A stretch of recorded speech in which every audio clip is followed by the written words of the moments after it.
Yo. Boom, boom, boom, boom, boom, boom. Peace and blessed love.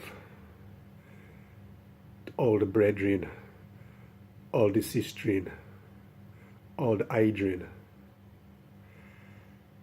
I and I, Rastafari, Selassie I, in Ire meditation throughout the whole of creation, in this here mighty vibration. Peace and bless. Bless. Oh my God, I have to talk. I had to talk, you know, I had to talk like that then, really, because I'm cold and I need to warm myself up. Some tropical Jamaican style, you know what I mean? Rastafari. Oh, it's freezing today, man. I was out there today delivering. I forgot my jumper on indoors even. Brass monkey weather, isn't it? Like, you know. And I even, you know what? I don't even know what I'm going to bloody talk about. I'm just going to, whatever pops into my head, I'm going to talk about that.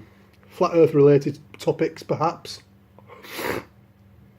On my last video was all about being nice to each other. You've got to be nice, you know.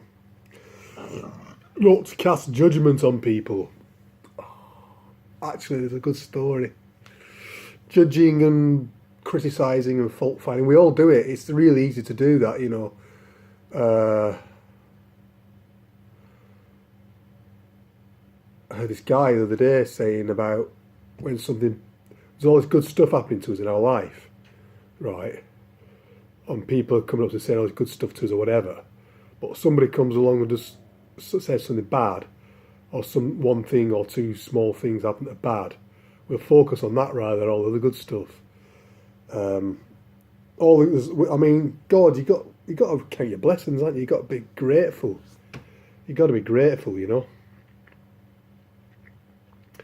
You got to be grateful. There's much more good stuff happening to us than we realise. I know some people have got it really bad, and that's kind of like a gauge to measure things against. I mean, people really have got it bad. I mean, seriously, living in war zones, you know, Palestine, for example, you know, they're getting gunned down and bombed on a regular basis by the Israeli death squads, you know. Syria, man. It's totally mashed, all these mashed up war-torn nations, refugees. And you think, my God, they really have got hard times. Those people, poor people, you know. And we complain. What the fuck have we got to complain about? We've got nothing to complain about, actually. And then somebody bitches and moans about us, says something horrible to us, and we get all upset. It's pathetic, isn't it? It's pathetic. There's a good story, actually, about judging people, you know. I've got 7 minutes. Might be able to squeeze it in. There's an old story in ancient India. Well, it may not be that ancient. It might have been a couple of 100 years ago even, but I don't know when it was. It's a story anyway. It's from ancient India. A story of a Brahmin priest. Brahmin, I think that's the way the Muslims pronounce it, isn't it? Brahmin. I think the Muslims say Brahmin. The Brahmin priest, you know. Hindu priest, Brahmin. And he was, you know, he was proper in his behaviour. He did everything by the book, by the scriptural, the Hindu scriptures, everything. He did everything by the book. Did 5 baths a day, did his prayers, his meditations, did his worship, did everything, you know, all that is, you know, like, you know, as you would expect a saintly person to act. He'd do everything proper, right? And he'd be sitting in his little ashram doing all his Brahmin stuff, you know, giving advice to people and saying prayers for people and marrying, doing weddings and funerals and all that kind of stuff, you know, like priests do. These Hindu priests, you know, Brahmin. And, but anyway, every single day, a prostitute would walk past his ashram. And she'd have a different, maybe not even one fella a day. It was about 3 or 4 different fellas a day she'd walk past his ashram going with this other bloke, maybe 4 or 5 blokes every day, plying her trade. And he was getting really disturbed by it, this Brahmin priest. He was getting really disturbed by this. And he got so disturbed, living the proper, pious, clean life that he was living. And this prostitute living nearby, plying her trade, about 5 different blokes a day or more. What he started doing was he started obsessing over her. Every time he saw her with a different bloke, he put a stone down and measure how many blokes she'd been with throughout a year. And after 1 year passed, he'd had this big pile of stones, maybe 2,000 stones, like a big pyramid, like a big stack of stones. And this is abominable, this is a terrible thing, this woman, she's a hussy, she's a slut, She is a hussy, she is a slut, Indian accent. She is a hussy, she is very, very unchaste, very unchaste. And it is very bad. Anyway, when he died and left his body, he reincarnated as a prostitute, because he's always thinking about the prostitute. Conversely, right, that's not the end of the story. He was born as a prostitute in his next life, right, because he's always thinking about, slavery.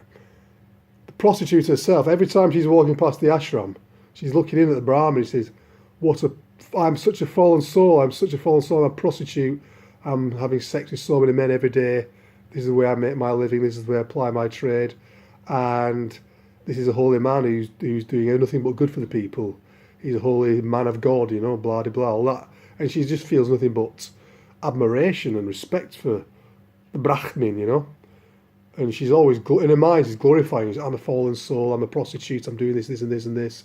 But he's such a wonderful, and she's glorifying in her head, Anyway, when she came to leave her body, when she died and her soul passed for her body, she went to heaven. She went to, she was liberated because she's thinking of how holy the Brahmin is. She went to the Vaikuntha, they call Vaikuntha Lok, the Hindus, Vishnu, Lord Vishnu resides. The Brahmin there's a worshipper of Lord Vishnu.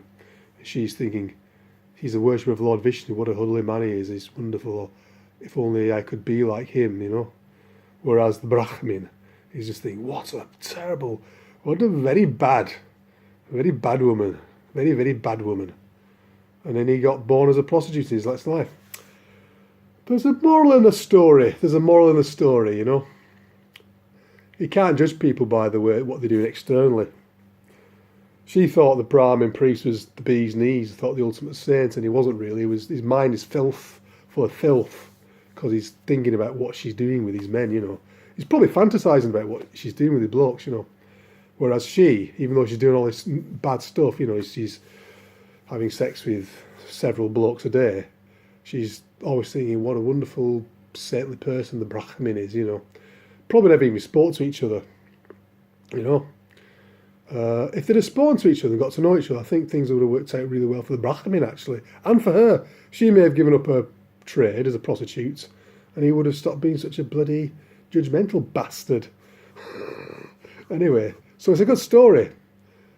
Never judge a book by its cover, Never judge a book what's going on inside somebody. He may be doing something bad on the outside, but inside there's something else going on, It's deep. It's deep, man.